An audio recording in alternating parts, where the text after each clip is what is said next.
చేతికి 7% అయింది. ఆ తర్వాత కొన్నాళ్ళ తర్వాత 11 అన్నారు. పోనీ అక్కడేమన్నా డబ్బులు మిగులుతున్నాయా?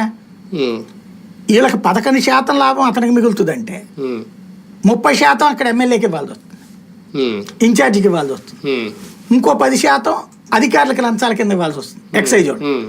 దీన్ని కంట్రోల్ చేసుకోవడానికి వీడు బెల్ట్ షాపులను ప్రోత్సహించమన్నారు. ఒక్కొక్క షాప్ వాడు 3 బెల్ట్ షాపులు అట ఎలవుడట.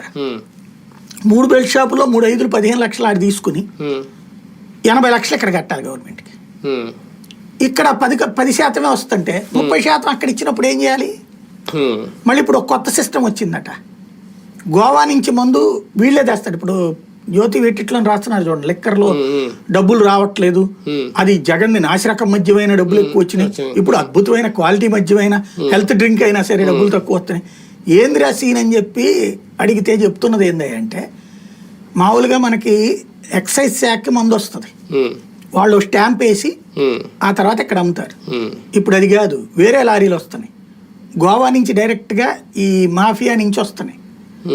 వచ్చేసేసి 21% అక్కడ ట్యాక్స్తో వస్తాయి. 100 రూపాయలు ఇక్కడ 120 రూపాయలకి అమ్మాలి, అక్కడి నుంచి 100 రూపాయలకి తెస్తారు, ఇక్కడ 120 రూపాయలకి షాపోడు అమ్మి పెట్టాలి. ఈ 120 రూపాయలు ఆడికే ఇచ్చేయాలి, షాపోడు తినడానికిలా. షాపోళ్ళు ఎదురు తిరుగుతున్నారు, నాకేంది లాభం అని అడుగుతున్నాడు.